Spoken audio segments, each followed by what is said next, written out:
Hi, I'm Cheryl Kagan, very proud to be the senator for Gaithersburg and Rockville, and very proud to be a Montgomery College public school graduate, K through 12 in our public school. Go Bulldogs. I'm delighted to welcome this week's guest on Kibbitzing with Kagan, Dr. Monifa McKnight, the acting superintendent of our public schools. Dr. McKnight, thank you so much for being here today to chat. Thank you so much, Senator Kagan, for having me. I appreciate the partnership that we've been able to have over the years, and it is my pleasure to indeed be here and participate in the conversation with you today. Fantastic. So there are a lot of folks who know you, but there are an awful lot who don't yet. You've been with in the Montgomery County school system since 1999, have had a wonderful journey at Parkland and then at Ridgeview when we first met, left for Howard County, came back to MCPS, Montgomery County Public Schools, just so we don't have to keep translating that. Why don't you tell us about the journey and the changes that you've seen over the years? Oh, absolutely. So I did actually come into Montgomery County as a teacher in 2001. Prior to that, I taught in Newport News, Virginia for 2 years. And so, yes, you are correct. And most of my career have actually been here in the system. I did move over to Howard County Public Schools, and I served as the Chief of School Management and Instructional Leadership there for 1 year. And then I came back home to Montgomery County. And I must say that I grew up in a system as a professional who really took a lot of pride in the work that we were able to do to lead in education as a part of the Montgomery County structure. I benefited from that support that I received as a teacher, as a principal, as a central office leader over the years. And so I bring great pride into the position that I serve in now as interim superintendent, to be able to know how important it is for the staff to feel connected to the system, and how important it is for them to feel success in providing services for students that matter and can change lives. So yes, I am a proud staff member of Montgomery County Public Schools, and really so grateful that I started my career here early in my career. Yes. So first, any big changes that you've seen through your career that you want to flag? Oh, absolutely. When I first came into Montgomery County Public Schools, there was a big focus on, one, how we could differentiate for schools. Parkland Middle School, which is what it was when I came into the county, was a school that transformed while I was there as a teacher into the magnet school for aerospace technology. And so that was a change that I observed, and I actually lived that as a staff member in that school. And I remember thinking how important it was that the county took a stand in thinking of ways to differentiate what a school needed to look like and what it needed to represent in a community. And I lived that. And I think about how important it was for that to happen, back in the early 2000s. And here we are today, 2021, still trying to make that change and realizing that for our schools and the services that they need, it's not a one-size-fits-all type of operation. And we ask our teachers to differentiate for student needs in classrooms every day, and we have to think about how we do that as a system. I also came into a system very much focused on professional development for teachers. I benefited from that. I cannot tell you that the teacher that I was for my students and the principal that I was for my students and my staff all was encased in the system's commitment to professional learning. And that then has led into me being able to make the decisions that I'm making today based on the things that I've learned from district leaders, from my colleagues. And so I look forward to us continuing to get back to that, as I know that becomes even more important now after the pandemic, when everyone's had to readjust their lens and think about how their roles are very different, and they need to be able to meet the needs of students and families today at present time. We're going to get to COVID, but I also want to do the whole journey, and I have a million questions. So one thing that I think viewers would be curious about, when did you decide you wanted to be an educator? Was it a childhood dream, or is it something that came up later? So interesting enough, Senator Kagan, when I went into college, I said that I wanted to have a job around media and marketing because it seemed exciting. I am a person who can get bored easily, so I tend to always like challenges and new challenges. Thus, here I am today. And so I went into college not seeking to be an educator at all. And then I took a few economic classes and realized, I don't feel like this is actually something that involves making a difference. And I do recognize that ever since I was in high school, I credit my counselors and teachers who would coin me as one who was often just liberated in so many ways to always feel like I need to help others and advocate for them and support them. I was actually a part of an organization called Natural Helpers when I was in high school because I was identified as one of those who would help others. So I saw my friends in college coming out of the education building, talking, excited about what they were doing. That was not my experience in the business building. So as I talked with them more, I was like, I think I want to try education. It was the first time in my life my mother said she never had to ask me about how I was enjoying my classes and how was I doing overall in school, because she said, I saw it, I couldn't believe it. So it was, you know, I knew at that point, this is what I loved. And to this day, that has not changed. That's fantastic. I don't know that you would know this, and maybe others, I don't talk about it very much, but in 4th grade, I thought I would be a teacher when I grew up. And I just had amazing Montgomery County public school teachers in growing up throughout my childhood, but kind of grew out of it. But I was a substitute teacher when I was first elected to the House of Delegates, and I loved it. It's just such an enormously important job. So there are so many things we can talk about. Let's start with, what was your first priority, top priority, when you stepped in as interim superintendent after Dr. Smith retired? Well, I will say this, Senator Kagan, the two kind of run together in terms of when I came back into the system from Howard County as a deputy superintendent, I started my role in August of 2019, and then we were impacted by COVID February of 2020. Right. So my work of deputy kind of filled into exactly what I needed to do into this interim superintendent role. So it doesn't seem like it was a break, but I will say this. It is at my core and always has been to accomplish past, present, future, a way that we can support students and how they can benefit from my leadership. And so I thought about that as the deputy superintendent, and I keep that core value still here at the forefront, serving as the interim superintendent. And even as I think about like past accomplishments, they were all related to directly benefiting students and engaging families and community members in the educational process so that they feel a part of the school system.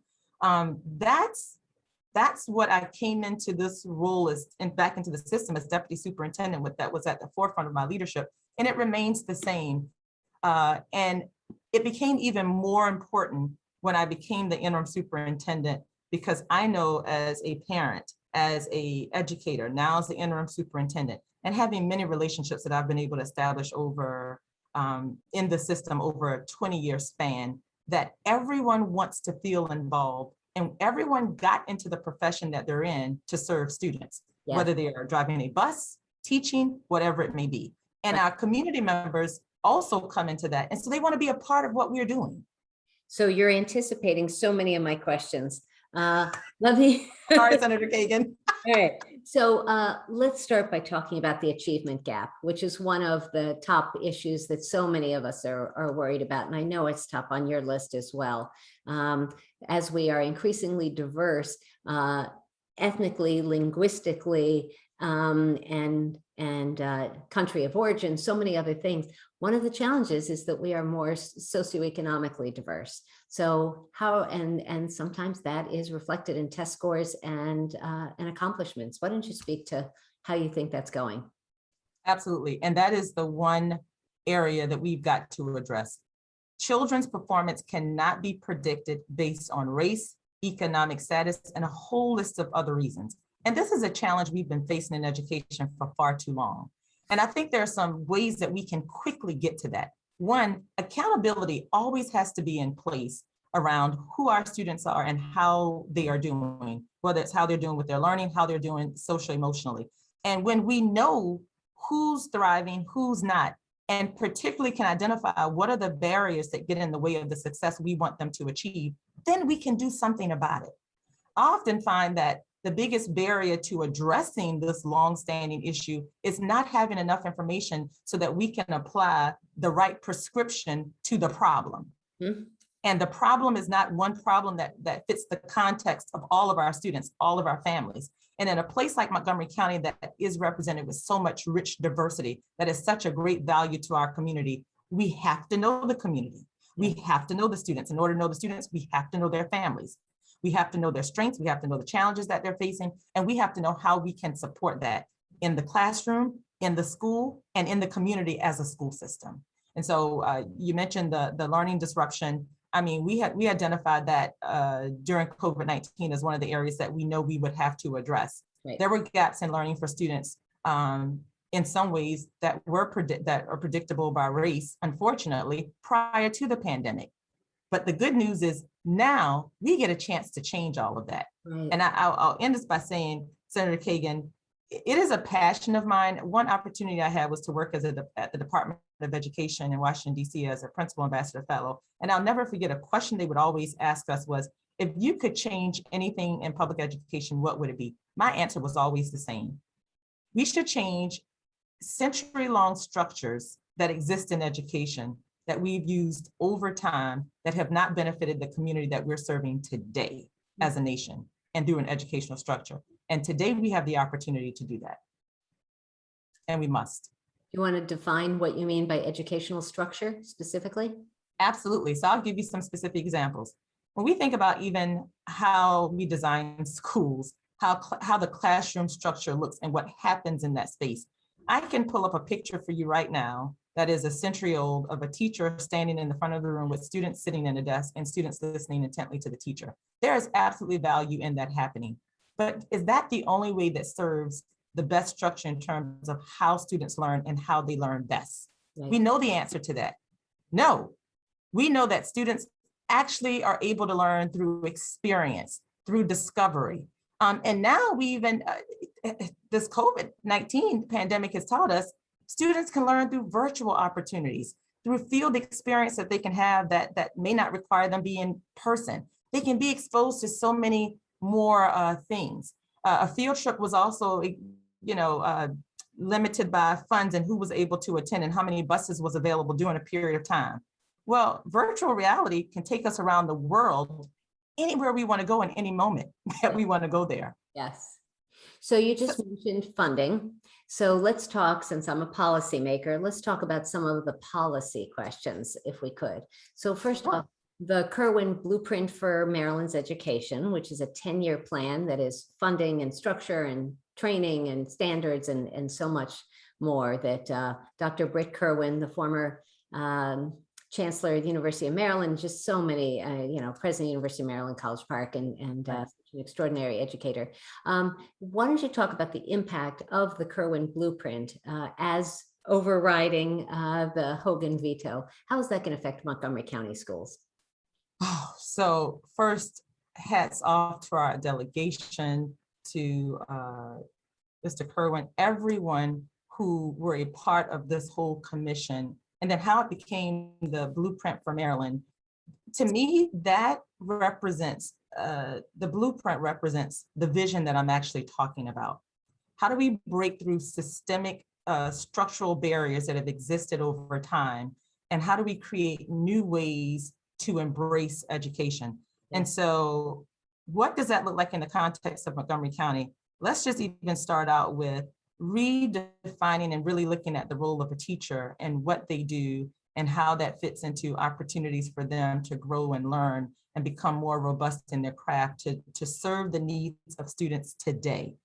We know that's important as a result of COVID-19, but the blueprint speaks to that specifically and how we can think about ways to get there and how we can, quite frankly, even make our profession of respecting educators even more than we ever have. Right. And it's hard to separate how all this marries up to where we are now in my past. But I also, have been a part of conversations nationally over the years of how do we get education to be a respected entity in the way that it should be, in the way that it happens in other countries, in other ways that really says that the people who serve as those educators, they build the future. And so we do that by acknowledging them in the way that they work, acknowledge them in the profession, acknowledging and when we look at wages for educators. And so that's one thing that I'm excited about. Another part that will pave a path for Montgomery County in a new and innovative way. Investment in pre-K.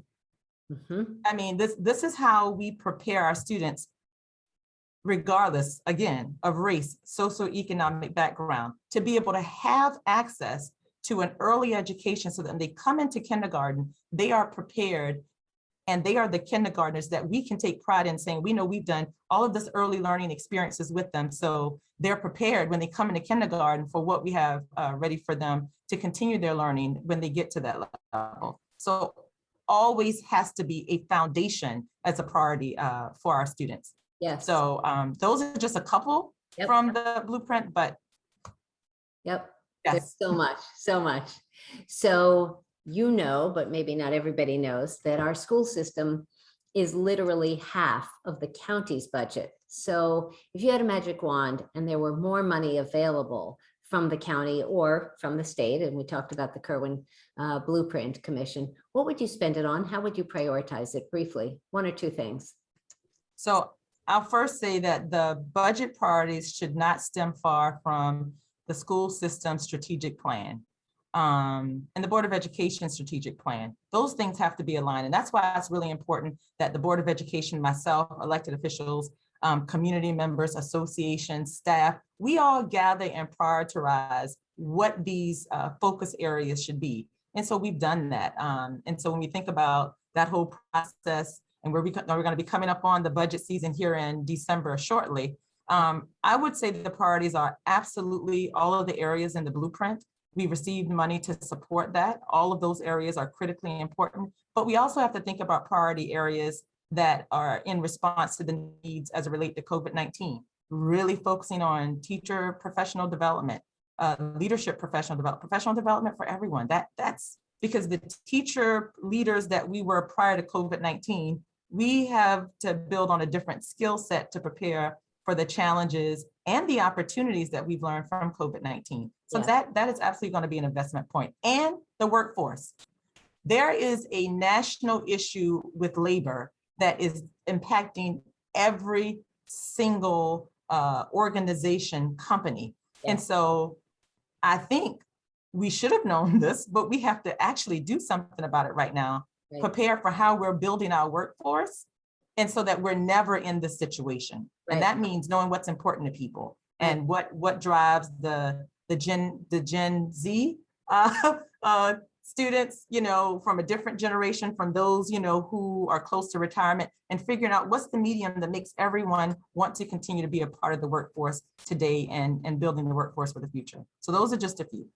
So again, I've got a million questions, and I know we both have other meetings.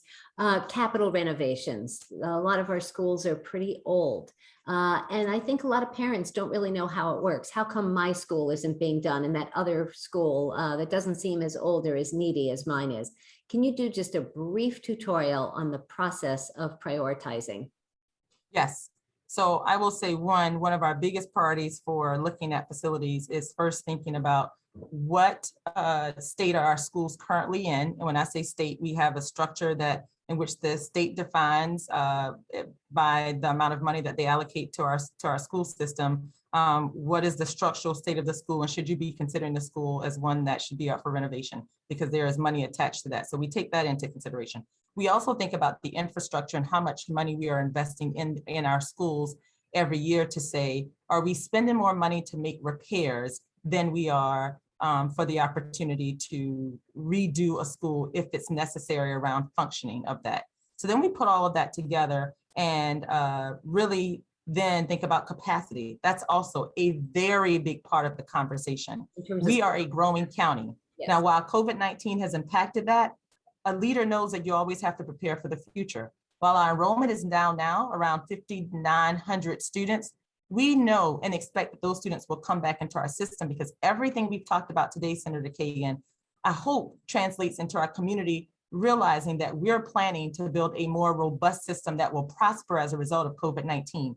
Yes. So we do hope and expect to get our students back. So we have to think about how capacity fits into that. So you put all of those things together, we sit down, we look at all of our schools, and that's how we determine who is up and when in our capital improvements project to renovate our schools. And this is years down the road, just to be clear. This isn't just like now or next year. We're talking about long-term planning, which is really important to realize. We look at planning from a 6 to 10 year period. There we go. So back to state policy. There are colleagues of mine who have supported curriculum mandates. The school is not allowed to start until after Labor Day, which I personally hated. Many of us believe that that the local governments, the local duly elected school boards and school leaders should be making decisions generally about curriculum, about calendar, to reflect the local needs. Can you talk about that? Because that's a debate we have in Annapolis all the time.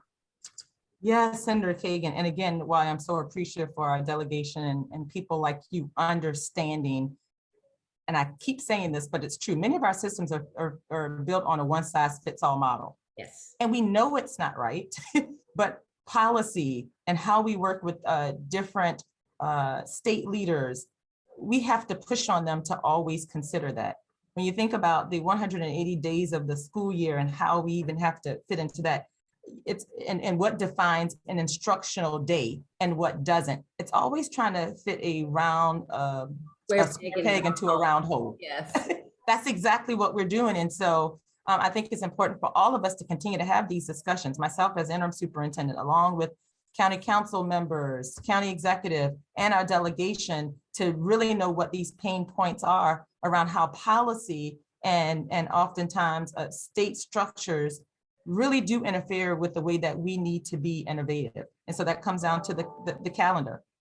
When we think about what defines an instructional day and a non-instructional day, I mean, I just spoke about how the relevance of education should not always be defined by a student sitting in a desk, a teacher at the front of the room, and that's the only way it should look.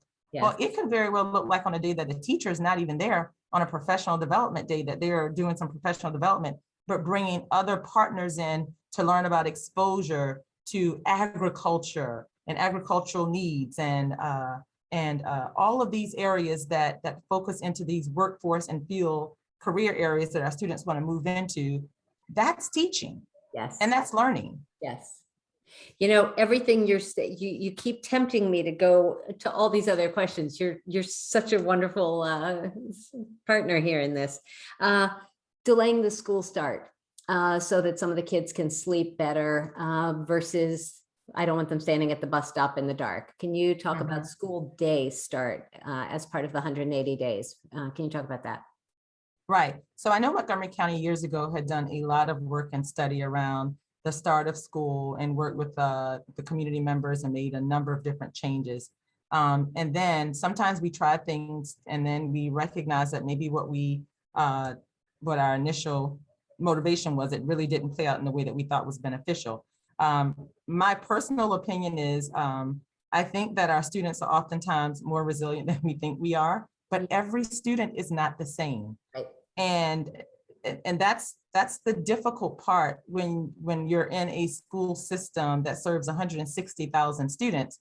You know, what's right for who. So I continue to say we value our students' voices in this process. And so when we think about earlier start times and late start times, we also have to consider, but there are a number of students who have developed their lives and their family structures around an early start time, for those students who also need to work and do other things and need to be available. Now that we have online learning courses, and I absolutely look forward to us expanding that, to me, these are the ways to help us get at how do we provide options to our students to give them some of the flexibility that they need, yes, but does not force us into the space to make the decision that could inconvenience some and help others. There you go.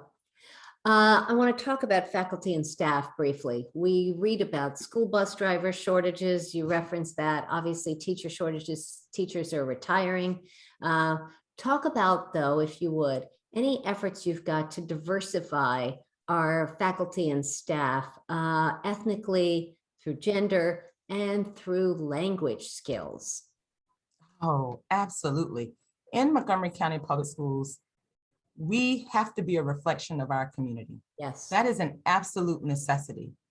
And when we think about our community and our students coming into our school system, every school has to think about how, when I'm hiring the staff that is going to interface with my community, how does this fit into us getting the skills that we need, but also making that connection to our community. So it is critical and very important. We have a number of initiatives that we've had in place and we continue to put in place.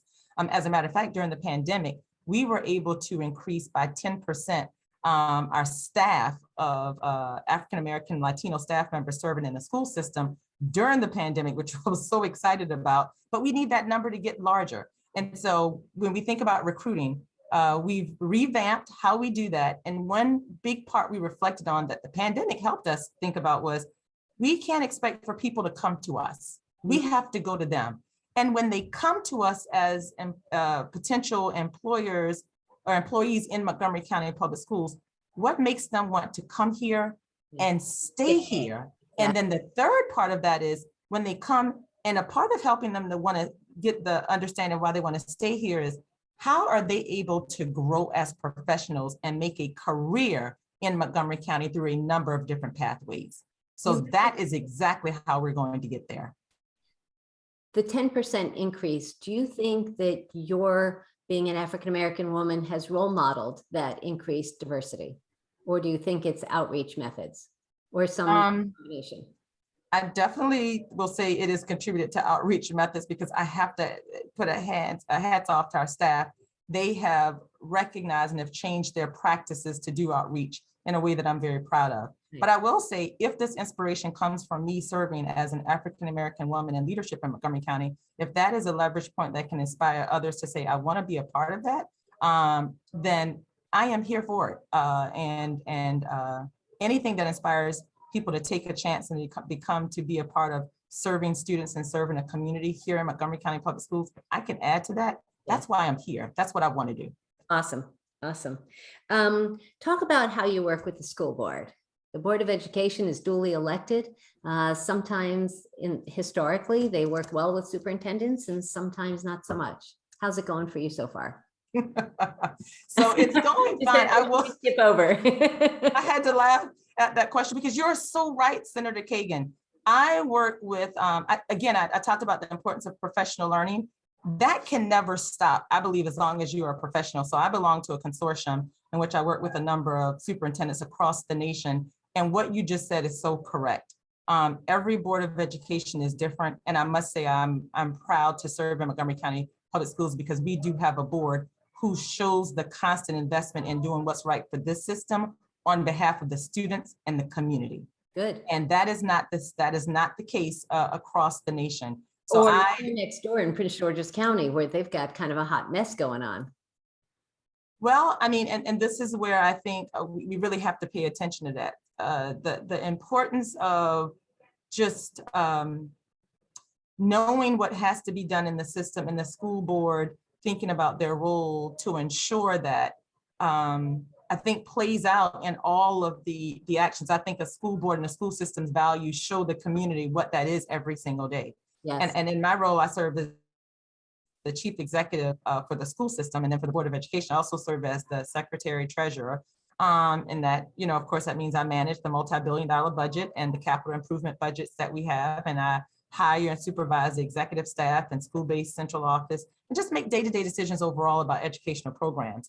But working with the board to do that is really key. And one thing I will say, I'm very proud of our work that we've done collectively, me as the interim superintendent and the Board of Education this year, is really develop a strategic plan that engages problem solving, that engages our community in building a school system that meets the needs of the future of Montgomery County. And us really committing to saying this is all of our work, and how do we make this a priority in what we do and the decisions that we make, our policies, our budget, everything that is going to impact students and staff in Montgomery County and the community at large. Yeah, totally.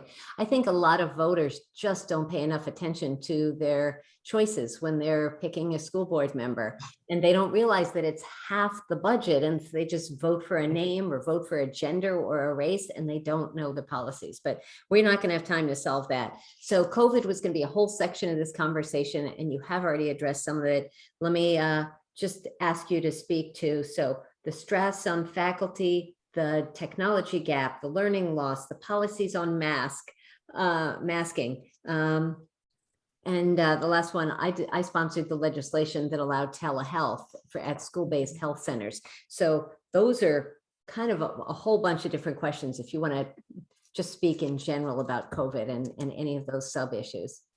Yes, and I will speak to this quickly because I think we have all talked about COVID-19 more than we like, but it is a part of who we are, and who we're going to be in the future. So I guess the best way that I can sum this up is just to talk about what some of the recent challenges were, and what have been some of our successes and what we're going to do. I mean, one of the biggest challenges is the impact on the pandemic on students' academic and social emotional well-being, and that personal and professional stress on the staff and students during this unprecedented time are connected.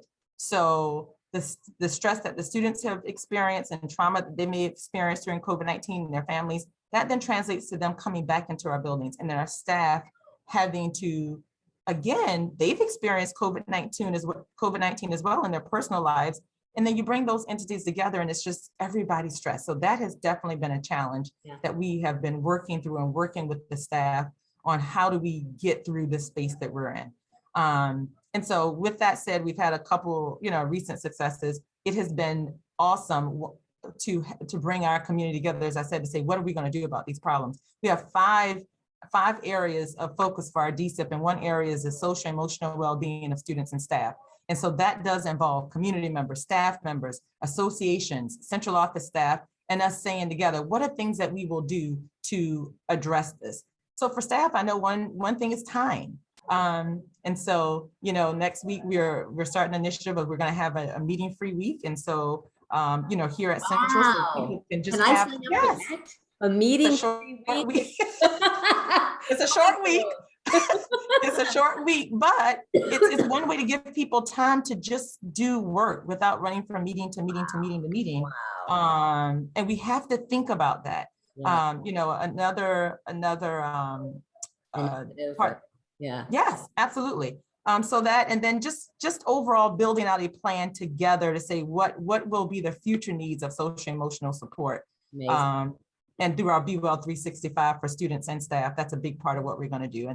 And I'll say that the focus for my work in the future really is, how are we going to continue to, now that we have our students back in person, to mitigate learning disruption that they have been impacted by, and supporting the needs of the staff to meet the student needs. That's going to be our big priority. It is our priority and will continue to be our big priority, social emotional wellness.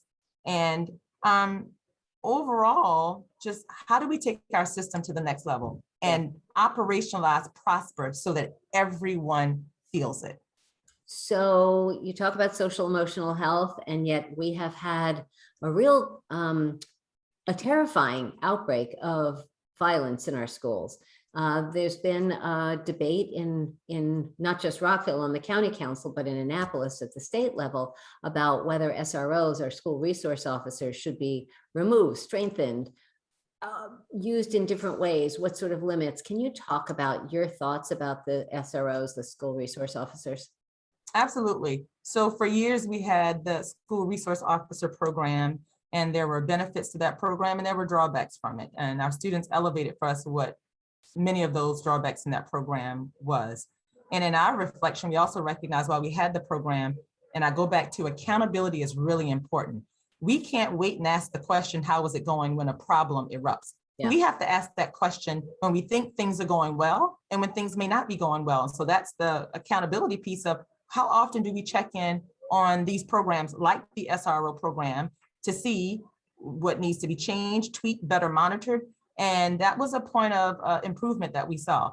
And so I think re-implementing a program in which we've now reflected on did not work means that we would go backwards. And so I don't ever promote going backwards. I do say we learn from all of our experiences and we create a better future. And in this program, I say that we look at the benefits that we had from the SRO program. And that's what we're doing in our work group with the county government and with our student work group at SWAG. We're saying what worked well, what didn't. And so in a new program that we have with our CEOs, community engagement officers in our school system, how do we utilize them in a different and better way in partnership to still have a relationship that is supportive, but yet one that works to keep our students safe? Because at the end of the day, that is our priority as well. We have to keep our students safe.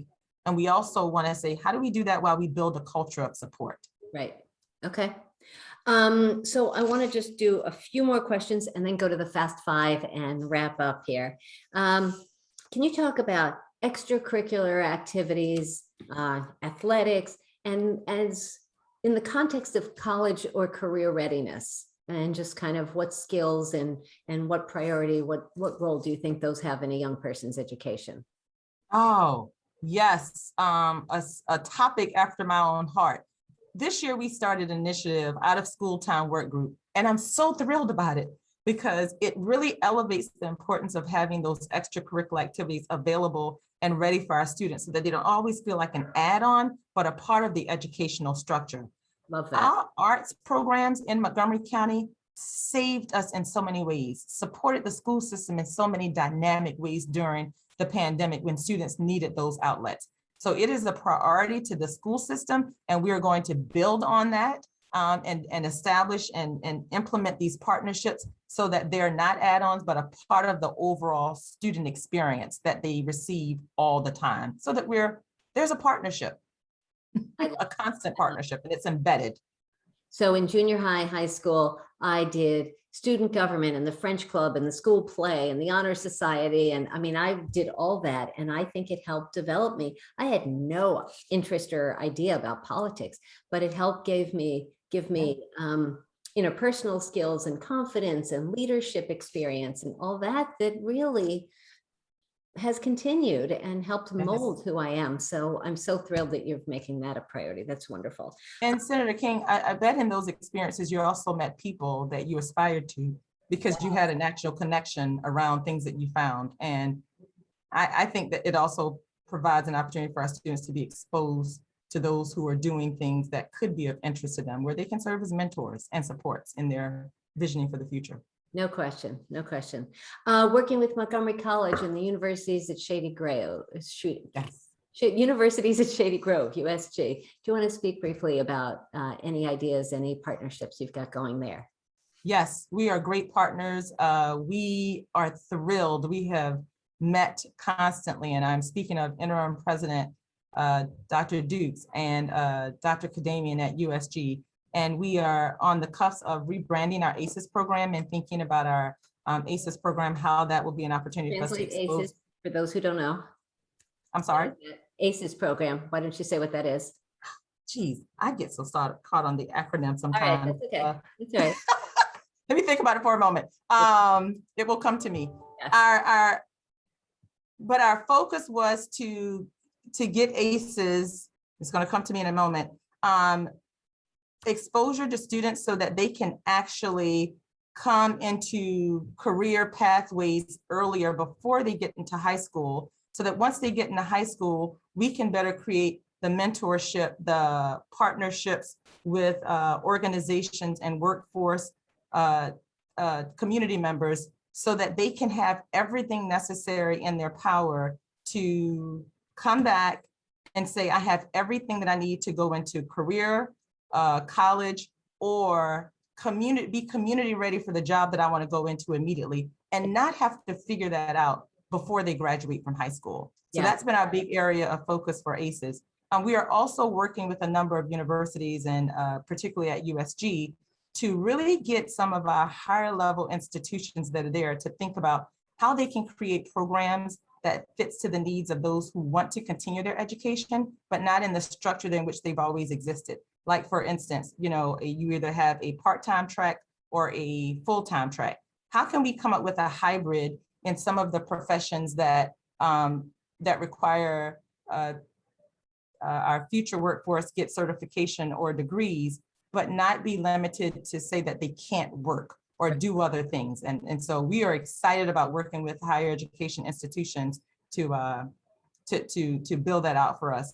And then finally, I will say the partnerships that we are developing for out of school time, we're thinking of how can we make these campuses and spaces across our county, not just with MCPS, available for those learning experiences to happen for our students. So yeah, we are on the cusp of planning a lot of programs and opportunities for our future.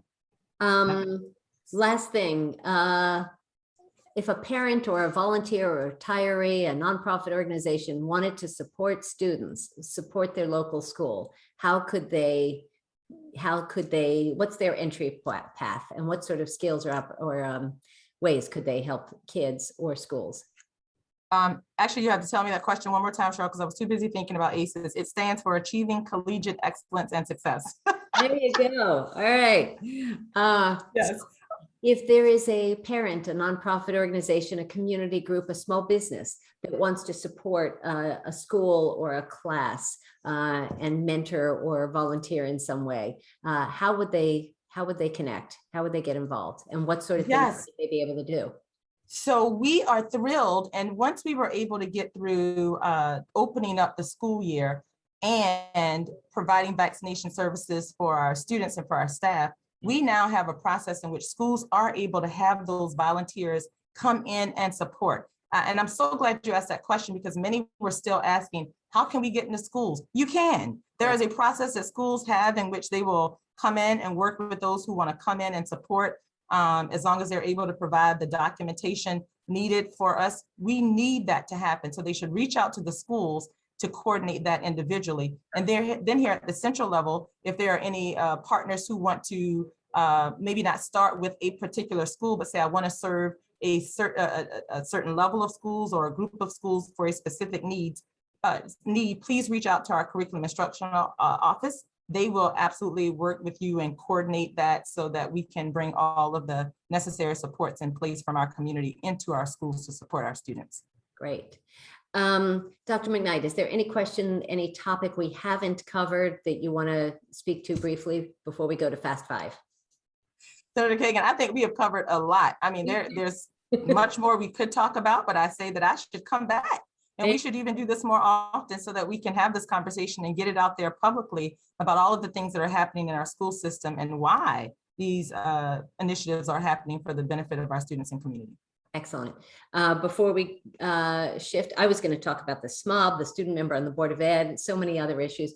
Let's just get you on the record. Are you going to be a candidate to be the superintendent of schools?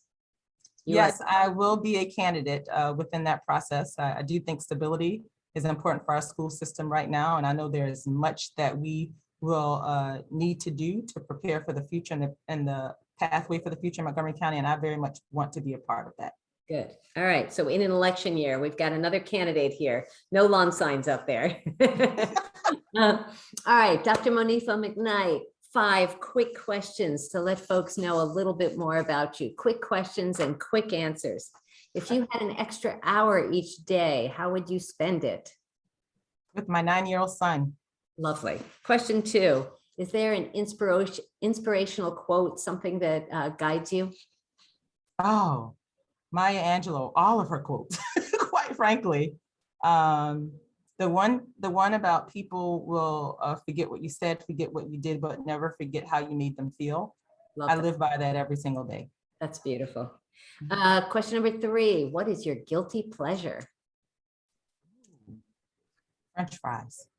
Nice. With or without Old Bay? Without. Ooh, you got to try them with Old Bay. You'll never turn back. Promise. Don't tempt me, Senator. Question 4, what is the best vacation you've ever taken? Where was it? I've had several. Best vacations are when I'm with my husband and son, and I can actually just watch them enjoy themselves, because I don't get to see that very often. And this past year, we did take a trip. We took a trip out of the country, and it was just nice. Lovely to see them in that space. That's great. The last question, Dr. McKnight, the one that I ask everyone, is what is your hidden secret superpower? What is something you're really good at that most folks can't do? That's a hard one, because I don't know that most folks can't do it, but I can't give you one. I have to give you 2, Senator Kagan. Bring it. One, I think I'm a people reader. I feel like I have great strengths in discernment. And the second is I don't get tired. So I have a lot of energy. So I like working out, which is what I do to keep me focused and to keep me in good health.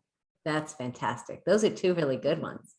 Well, Dr. Monifa McKnight, Acting Superintendent, Interim Superintendent of the Montgomery County Public School Systems, I'm so grateful for your leadership, your friendship, and your time today. Thank you for joining me to Kibitz, and I look forward to seeing you again soon.